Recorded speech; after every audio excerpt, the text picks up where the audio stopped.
परिस्पष्ट मत आहे की हे पुन्हा एकदा एक त्यांच्या स्वभावाप्रमाणे सनसनाटी निर्माण करणं आणि धादान खोटे आरोप करणं याच्या पलीकडे दुसरं याच्यात काहीही नाही आहे। मार्च 2024 मध्ये राबवण्यात आलेली निविदा प्रक्रिया, ज्या निविदा प्रक्रियेवर त्यांनी आक्षेप घेतला, ही संपूर्णपणे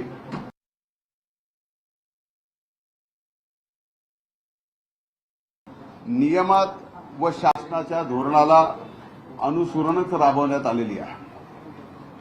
त्यांनी केलेले आरोप हे केवळ फक्त आज या कृषी विभागाचे काढलेत म्हणून नाही, आपण मागचे आज 58 आम्ही दिवसच मोजतोय, मागच्या 50 दिवस ते वेगवेगळे आरोप माझ्यावर करतच आलेले आहेत। त्यातला एकही आरोप आतापर्यंत आपल्या सगळ्या मीडियानी सुद्धा ह्या गोष्टी लक्षात घेतल्या पाहिजेत आणि आपल्या माध्यमातून महाराष्ट्राची जनता जी पाहते ते सुद्धा लक्षात घेतलं पाहिजे की एक आरोप असाच त्यांनी केला होता की स्वर्गीय संतोष देशमुख यांच्या हत्या प्रकरणामध्ये की जे हत्यारे आहेत, काही आरोपी जे पकडायचे राहिले, सनाठीखेच आरोप करायचे, धादान खोटे आरोप करायचे आणि स्वतःची प्रसिद्धी आरोप करायचे, धादान खोटे आरोप करायचे आणि स्वतःची प्रसिद्धी आणि दुसऱ्याला बदनाम करायचं। याच्या पलीकडे यातही मला दुसरं काही आणखीनही आढळून येत नाही। आता एकूणच हा संबंध आज 58वा दिवस आहे की माझ्यावर मीडिया ट्रायल चालू आहे। का चालू आहे, कशामुळे, कोण चालवतं मला माहित नाही, पण या बाबतीत आज जे त्यांनी आरोप केले यामध्ये एक पहिली बाब, डीबीटीत काय असावं आणि काय नसावं, कोणतीही बाब डीबीटी मधून वगळण्याचे अथवा समाविष्ट करण्याचे संपूर्ण अधिकार हे नियमातील तरतुदीनुसार माननीय मंत्री म्हणजे कृषी त्यावेळेस मी असताना माननीय मुख्यमंत्री यांचे आहेत आणि या प्रक्रियेमध्ये सुद्धा याच कार्यपद्धतीचा अवलंब केलेला आहे आणि माननीय उपमुख्यमंत्री वित्त व माननीय मुख्यमंत्र्यांच्या ही बाब सादर करून त्यांच्या पूर्वमान्यतेने ही प्रक्रिया अंतिम केलेली आहे। आता अंजलीताई शेतकरी आहेत का नाही मला माहित नाही, पण जो खरा शेतकरी त्याला माहित असतं की शेतकरीच्या पूर्वी फार मशागती करावी लागतात। पेरणी व पेरणी उत्तर कार्यासाठी लागणाऱ्या बाबी या मान्सून पूर्वी तयारी करून ठेवाव्या लागतात। म्हणूनच एप्रिल व मे महिन्यात लोकसभेची आचारसंहिता व जून महिन्यात सुरू होणारा खरीप हंगाम लक्षात घेऊन लोकसभा निवडणुकीची आचारसंहिता लागण्यापूर्वी सदर खरेदी प्रक्रिया ही मार्च महिन्यात करण्यात आलेली आहे। आता याबाबत आणखीन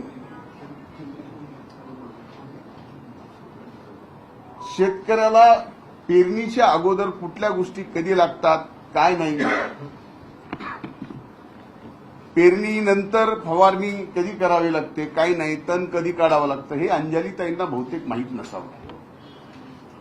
आता यामध्ये त्यांनी एक आरोप केला की नॅनो खताचा। आपल्यापैकी अनेक जणांना माहीत असेल, जे खऱ्या जर्नलिझममध्ये असतील, की नॅनोच्या खताच्या बाबतीत nano fertiliser, nano urea, nano DAP, nano MAP याबाबत सर्वात जास्त प्रोत्साहन या देशाचे आदरणीय प्रधानमंत्री नरेंद्रभाई मोदी यांनी या ठिकाणी मागच्या 2-3 वर्षापासून चालू केलं आहे। आपल्याला सुद्धा सांगतो की या देशात आदरणीय पंतप्रधान महोदयांनी प्रोत्साहन केल्यानंतर देशातलं पहिलं राज्य असं आहे की ज्या राज्यांनी 4 लाख शेतकऱ्यांना या ठिकाणी नॅनो दिला आणि नॅनो खत आपल्याला माहित असेल, हा पूर्णपणाने याची जी खरेदी झालेली आहे ही इफ्कोकडनं झालेली आहे, जी सेंट्रल गव्हर्नमेंटच्या अखत्यारीत असणारी कंपनी आहे। दुसरी महत्वाची गोष्ट अशी आहे की याच कंपनीने ड्रोनचे सुद्धा शेतकऱ्यांकडून 100 रुपये कमी घेऊन 1 लिटर नॅनोमध्ये 7 मिनिटात 1 एकर फवारणी केली आहे। आता अंजलीताईंना माहित नसेल की माझ्याकडं जर 1.5 एकर कापूस फवारायचा असेल तर हे 1.5 एकर कापूस फवारायला मला 2 माणसं लागतात। त्याला औषधाचा खर्च हा कमीत कमी 1600 रुपयापेक्षा एका शेतकऱ्याला एका पंपाला आणि जवळजवळ 2 दिवस खर्च येतो। 1.5 एकर कापसाचं रान फवारायला 1600च्या वर औषध, मजुरी वेगळी आणि पंपाचा किराया वेगळा। आता त्यामध्ये फरक काय पडला नॅनो या ठिकाणी वापरून की हे नॅनो मिळाला सरसकट। म्हणजे नॅनोची किंमत ही आजही तुम्ही काढा, माझं चॅलेंज आहे, काश्मीर पासून ते कन्याकुमारीपर्यंत एकच आहे आणि त्याच्यापेक्षा कमी दरात या ठिकाणी नॅनोच्या खताची खरेदी केली गेली आणि 4 लाख शेतकऱ्यांना देण्यात आलं। 4 लाख शेतकऱ्यांची फवारणी, किराया वेगळा। आता त्यामध्ये फरक काय पडला नॅनो या 600 रुपये फक्त ड्रोनचा खर्च, म्हणजे खर्च झाला 600 रुपये एकरी आणि वेळ वाचला किती, कन्याकुमारीपर्यंत एकच आहे आणि त्याच्यापेक्षा कमी दरात या ठिकाणी नॅनोच्या खताची खरेदी केली गेली आणि 4 लाख शेतकऱ्यांना देण्यात आलं। 4 लाख शेतकऱ्यांची फवारणी, म्हणजे विचार करा त्यांचं, म्हणजे 1 मिनिटात 7 मिनिटात जर 1 एकर फवारणी होत असेल आणि तेही 200 रुपयामध्ये आणि 600 रुपये फक्त ड्रोनचा खर्च, म्हणजे खर्च झाला 600 रुपये एकरी आणि वेळ वाचला किती, 1.5 दिवस। आता हा नॅनो प्रकारच असा आहे की जी फवारणी करताल ती फक्त त्या रोपांवर, त्या झाडावरच जाते। 80%, 20% खाली पडते, पण त्यांनी पोल्युशनही होत नाही, जमिनीचा पोतही खराब होत नाही। हे शास्त्र आहे। म्हणूनच नॅनोचा प्रभाव आपल्या देशामध्ये जर जास्तीत जास्त केला तर आपल्याला जी खताचे जास्तीची सबसिडी द्यावी लागते आणि डॉलरमध्ये पलीकडे द्यावं लागतं, ते या ठिकाणी कमी होईल। नॅनोमुळे शेतकऱ्यांच्या उत्पादनात प्रचंड वाढ होते, 60% वाढ होते, वेळ कमी लागतो आणि अतिशय सोपी पद्धत आहे। त्यामुळे या ठिकाणी नॅनोच्या बाबतीमध्ये, आणि मला अभिमान आहे सांगायला की 4 लाख शेतकऱ्यांना या देशातलं पहिलं राज्य म्हणून महाराष्ट्र ओळखलं जात आहे। या बाबतीत कसल्याही प्रकारचा खोटेपणा किंवा भ्रष्टाचार हे जे काही चाललंय अंजलीताईंचं, हे पूर्णपणानं मला बदनाम करायचं काम आजपर्यंत त्यांनी या अगोदर अनेक जणांचं घेतलं होतं। आता या एपिसोडमध्ये मी आहे, त्यामुळे मला काही याचं नवल वाटत नाही। आता जी प्रक्रिया राबवली म्हणतात त्याच्यात संबंधित प्रक्रियेमध्ये जी निविदा प्रक्रिया राबवली गेली ती पूर्व मान्यतेनेच राबवण्यात आलेली असून त्यामध्ये विविध कंपन्यांकडून स्पर्धात्मक दर मागवण्यात आले होते। त्याचबरोबर जास्तीत जास्त कंपन्यांनी यात सहभागी व्हावे यासाठी निविदा प्रक्रियेला 2 वेळेस मुदतवाढ दिली। आता कुठं काय करायचं असेल तर 2 वेळेस मुदतवाढ कोण देतं का? चांगली स्पर्धात्मक निविदा प्रक्रिया व्हावी याच्यासाठी 2 वेळेस मुदतवाढ दिली। नॅनो खत निर्माण करणाऱ्या इफ्को या कंपनीचे दर पाहिल्यानंतर लक्षात येईल तुम्हाला, पुन्हा एकदा सांगतो की नॅनो युरिया असेल किंवा नॅनो डीएपी असेल, या कंपनीचे संबंध देशभर समान दर आहेत। त्याच्यामुळे याच्यात तफावत आहे आणि त्यामुळे अमुक कुटीची भ्रष्टाचार झाला, अपहार झालाय हे म्हणणं म्हणजे महाराष्ट्राच्या जनतेला, महाराष्ट्राच्या शेतकऱ्याला, माध्यमांना सुद्धा फसवणं आहे। धादांत खोटं बोलणं, त्याच्यातनं सनसनाटी निर्माण करणं हे आता अंजलीताईंनी पूर्वी त्या कुठल्या गोष्टीवर आरोप करायचा ते एक विश्वास राहायचा, आता ते विश्वास हरताय राहिलाही नाही. म्हणजे या अशा पद्धतीनं एखाद्याला टार्गेट करणं मी पुढे सांगेलच. याचप्रमाणे फवारणी पंपाच्या किमतीमध्ये सुद्धा त्यांनी बोलल्या की राज्यामध्ये काही राज्यात फरक आढळून आला. त्यामध्ये काही कंपन्या 6 महिन्याची वॅरंटी देतात, तर काही कंपन्या 1 वर्षाची गॅरंटी देतात. अधिक टिकाऊ जास्त वॅरंटी असलेला स्पेसिफिकेशन प्राप्त असलेले स्प्रे पंप खरेदी करण्यात आलेले. आता अधिक टिकाऊ आणि 6 महिन्याच्या ऐवजी 1 वर्षाची गॅरंटी देणार आणि त्यातही किमतीने इतर सर्व राज्यापेक्षा कमी किमतीत म्हणजे 2,857 रुपयात हा पंप शासनाला पडलेला. तसं पाहिलं तर या पंप खरेदीच्या बाबतीत आजही तुम्ही ज्यांना पंप मिळालेत शेतकऱ्यांना, आम्हाला तर शेतकऱ्यांनी ज्यावेळेस जिथं कुठं जाऊन आभार मानलेत. आजही माध्यमात म्हणजे फक्त एवढंच न करत असता तुम्हाला जर वाटलं की हेही एक आठवलंय, आपण बघावं एक जण फवारतोय त्याला विचारावं कुणी पंप दिलाय, काय किती दिवस टिकलाय, याची सुद्धा माहिती घेणं आपण आवश्यक आहे. म्हणून दुसरा आणखीन एक कापूस साठवणुकीच्या बॅगबाबत एक खरेदीच्या बाबतीत त्यांनी विषय केला. आता ह्याची किंमत कुणी करावी हा प्रश्न निर्माण झाला की या बॅगची, कारण त्यावेळेस संबंध राज्यात कापूस खरेदी केंद्रावर गेला नाही, कापसाला भाव नव्हते. कापूस हा शेतकऱ्यांच्या घरात होता आणि कापूस अनेक वेळा फवारणी केल्यामुळं त्याचा प्रादुर्भाव घरात राहणार. सरकारने खरेदी करायची तरच ती उचित आणि बाकी उचित नाही, आणि त्यांना विचारून जे दर देईल ते योग्य, नाही दिला तर भ्रष्टाचार असं समजायचं. एक या म्हणजे आजवर अनेक आरोप माझ्यावर गेली. आज आपल्याला म्हणलंच की 58वा 59वा दिवस आहे हा, की फक्त मी आणि त्यात अंजली दमानी यांनी तर अनेक प्रयत्न केले. बीड जिल्ह्याला बदनाम करायचे प्रयत्न केले, बीड जिल्ह्याच्या जनतेला बदनाम करायचे प्रयत्न केले, बीड जिल्ह्यात येऊन बहुजन समाजाला बदनाम करायचे प्रयत्न केले. एवढंच नाही, मला लक्षात येत नाही की त्यांच्या बुद्धीची कीव करावी का, एवढ्या हुशार आहेत त्या. मला आजही आदर आहे, पण जे आरोपी पकडायचे राहिले त्यांचा खून झाला म्हणणं म्हणजे हा खोटारडेपणा त्यांचा बाहेर नाही आला.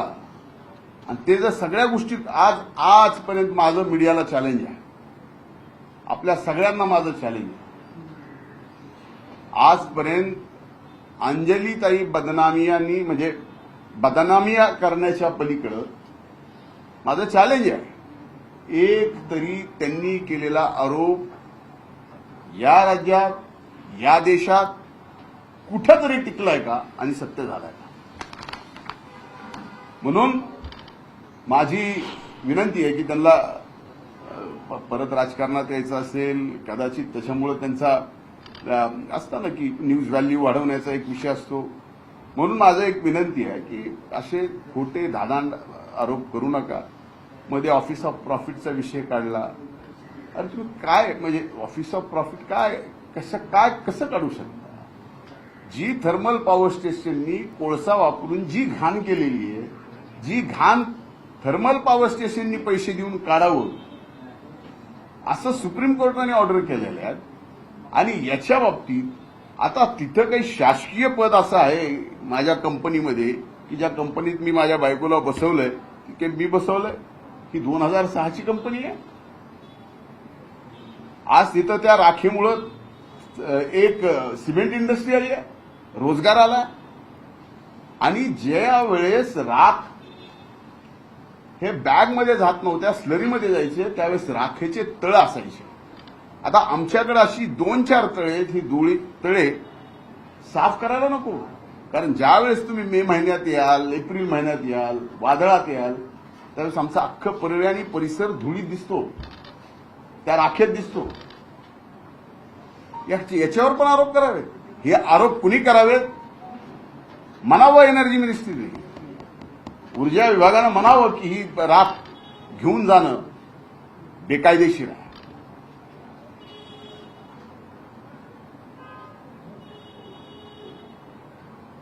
याचा अर्थ आम्ही शांत बसलो असं कुणीही समजू नका की आम्हाला बोलता येत नाही किंवा आमच्याकडे काहीच नाही.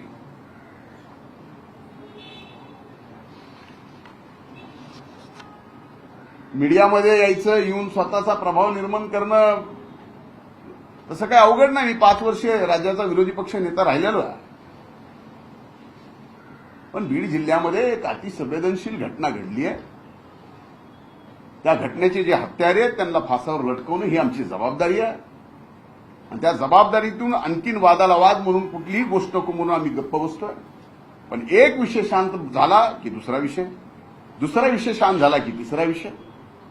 हे नेमकं काय करायचंय? माझी अंजलीताई बदनामी यांना माझ्यावर सातत्याने आरोप करण्याचे काम ज्यांनी कुणी दिले असेल, माझ्यावर सातत्याने आरोप करायचे काम ज्यांनी कुणी दिले असेल त्यांना व अंजलीताई दमानी यांना माझ्याकडून शुभेच्छा आहे. साप साप साप म्हणून भुई थोपाटणं, मीडियामधून सनसनाटी निर्माण करणं आणि एखाद्याचा मीडिया ट्रायल करून संबंध राजकीय आणि सामाजिक जीवन संपवणं हे एवढं सोपं नसतं. त्यामुळं मला आजच्या दमानी यांच्या आरोपाच्या बाबतीत एवढंच सांगायचं होतं. धन्यवाद. ज्या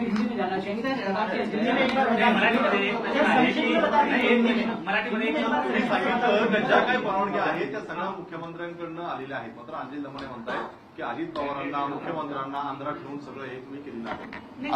असं त्यांनी म्हटलंय. समिती आहे त्या समिती. आता हे बघा, जर मुख्यमंत्र्याचे अधिकार मुख्यमंत्र्याला माहीत नसतील आणि ते दमानी याला माहीत असतील, तुम्ही विश्वास ठेवाल? तुमच्या संपादकाला काय अधिकार आहेत हे तुमच्या संपादकाला माहीत नाही आणि आमच्यासारख्या पुढाराने येऊन म्हणावं तुम्ही जे म्हणताय तुमच्या संपादकाला ते अधिकारच नाही, हे मान्य करता? काय चाललंय? Is it a good journalism?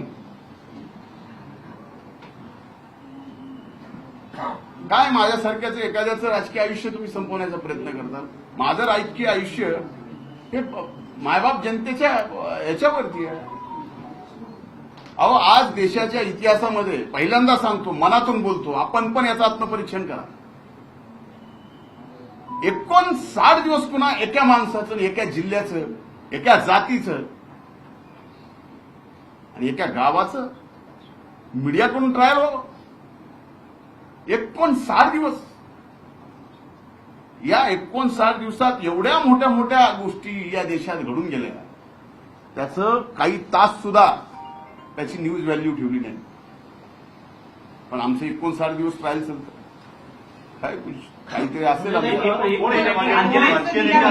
मला हे बघा, मला या बाबतीमध्ये एकच म्हणायचं की याच्या मागे कोण आहे, काय नाही. Then why you are journalist? Why you are journalist?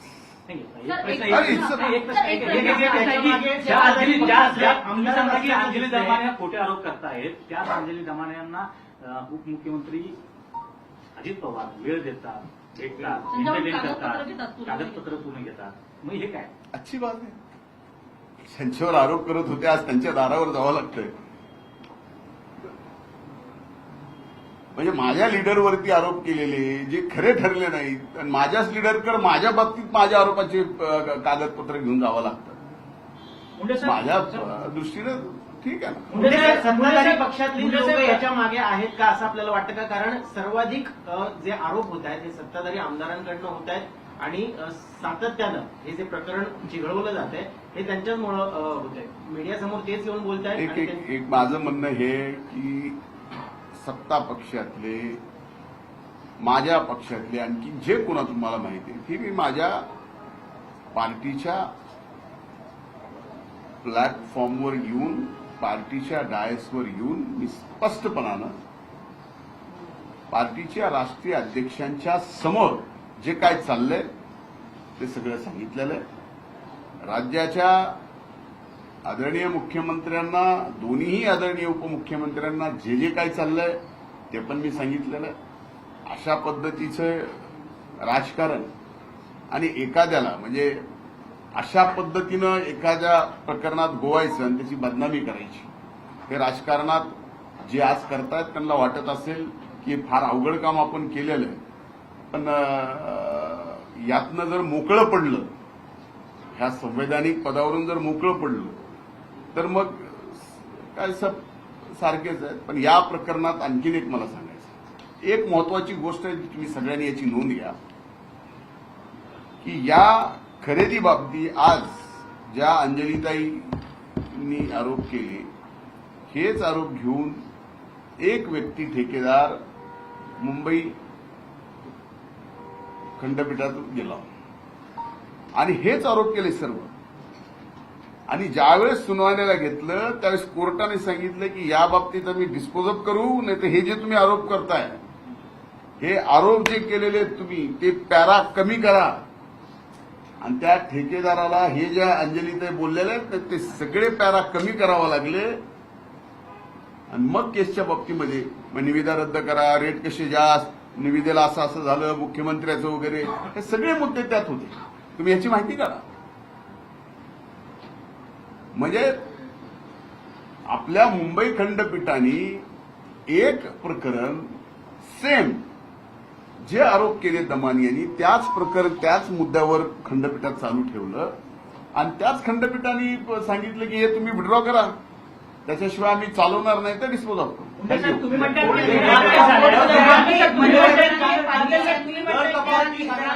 काय याला लिगल मध्ये उत्तर देणार आहे, कोर्टात जाणार आहे, काय याला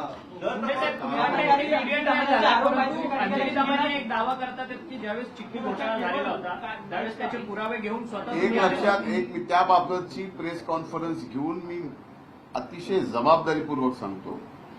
मला एक सांगा, एक मला तुम्ही सांगा, ज्या सभागृहामध्ये जो घोटाळा मी काढला, मी स्वतः 1 तास 52 मिनिट भाषण केलं. आता ते प्रकरण दुसऱ्याला द्यायची गरज आहे मला? कमाल करता राव. त्यांनी आरोप केला. अरे आरोप केला म्हणजे एखाद्या गेलो असेल दुसऱ्या कामासाठी, ते त्यांना सांगता येत नसेल, मग काय करायचं, तर बहीण भावाचं परत लावायचं. तुम्हाला एवढं तर कळायला पाहिजे बस. मनोज जरांगे पाटील यांनी आता त्यांच्या मनोज जरांगे पाटील दर तफावत संदर्भात जे साहित्य होतं ते त्या संदर्भात काय स्पष्टीकरण आहे? दर तफावतीच्या बाबतीत सुद्धा मुंबई खंडपीठाच्या त्या ह्याच्यात होतं, केसमध्ये जी केस दाखल झाली होती ते पॅरा सुद्धा कमी करायला लावलेला आहे. आणि दर तफावतीच्या बाबतीत मी आपल्याला सांगितलं की सगळ्यात कमी दराने आपण महाराष्ट्राने खरेदी केलेली आहे. तुम्हाला कुठल्याही वेब चॅनलवरच्या दर दाखवून असं करता येत नाही साहेब. आपण काय खरेदी केलेली काही उठसूट कुठल्याकडनं नाही केलेली. आता काय इफकोची खरेदी तुम्ही बेकायदेशीर खरेदी म्हणता. थँक्यू.